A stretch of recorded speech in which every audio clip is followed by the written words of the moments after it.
Launchpad Associates, and today I'm going to talk about work-life balance.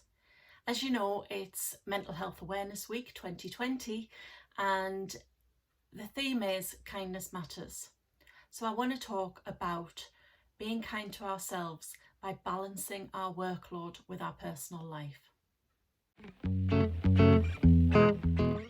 For me, work-life balance is about equilibrium.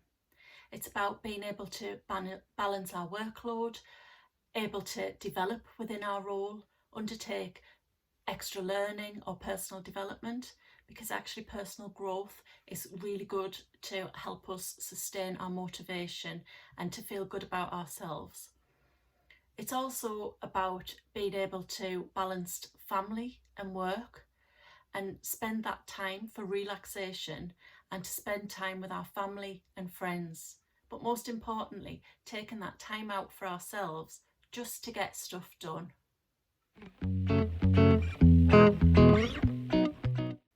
I think there can be.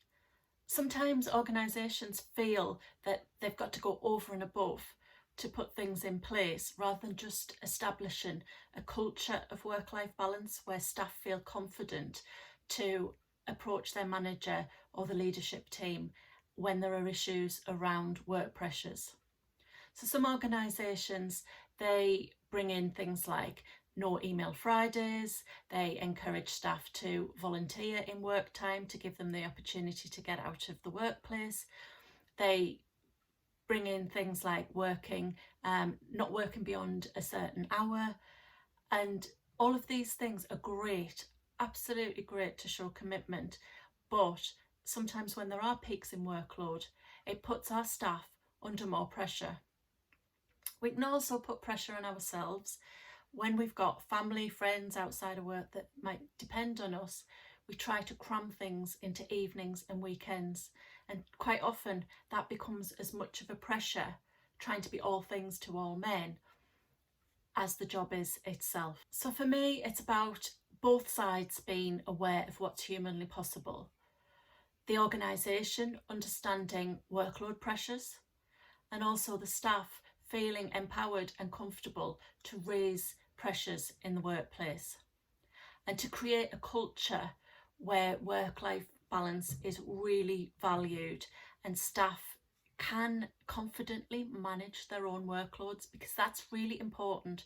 The fact that you as an individual feel in control of your workload.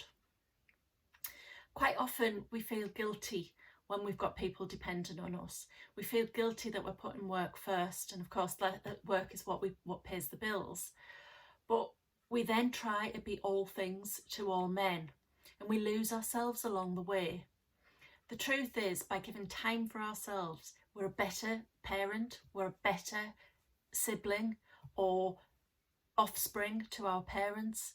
We're a better support and a better person to be around because we're happy in ourselves. So to actually give time to ourselves is just as important as dedicating time to our teams at work and our family members and friends.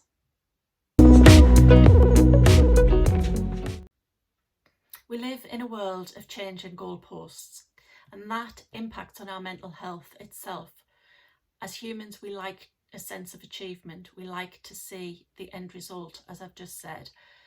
And so having a hobby and being able to participate in things where we see a natural conclusion helps us to replenish our motivation and gives us self-satisfaction that we need to actually re-energize ourselves.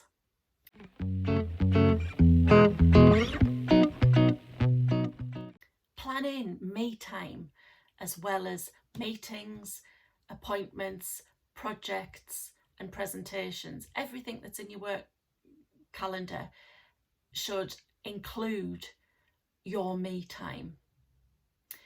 Changing that mindset is really important, because presenteeism in the UK is currently costing us £15 billion. If we think about that, we'd know that giving our time to ourselves and supporting our own mental health and wellness by giving ourselves space gives us that time to refuel our mind and body which is really important to our mental health and our physical health. So with that mindset change, put hobbies, sports, into diaries, schedulers, planners, and most importantly, put them into shared calendars so that other people won't book your time when you need that time and space for yourself. So say to yourself, if others are thinking you're being selfish, I need this time to be the best version of myself. I want to be the best son, daughter, employee, and by doing ... So the things that are important to you, I will be able to turn up as the best version of me. Because after all, you giving yourself time to replenish your energy is actually giving back to the organisation you work for, and you become a better family member or friend. My top takeaways from that little Q&A: don't make work-life balance too onerous as employers. We think we're doing something good by putting restrictions on time and encouraging people to do things outside of the workplace. But if the workload's not permitting it, it can be quite difficult for our staff and they feel pressured. So that's my first top tip. As individuals, don't try to cram in our home life responsibilities in the evening on weekends, because then that becomes just as challenging as holding down a full-time job. Try to change your mindset. Think of hobbies and taking time out for yourself as being the best version of you. Remember, presenteeism, when we're exhausted, is costing the UK and employers £15 billion. And it's really important that we give time to ourselves to be better parents, better siblings, better offspring, and better employees. So give yourself time, change that mindset. And the first sign that you've changed your mindset is put time for yourself into your diary. I hope you found that useful. Catch you later. Bye.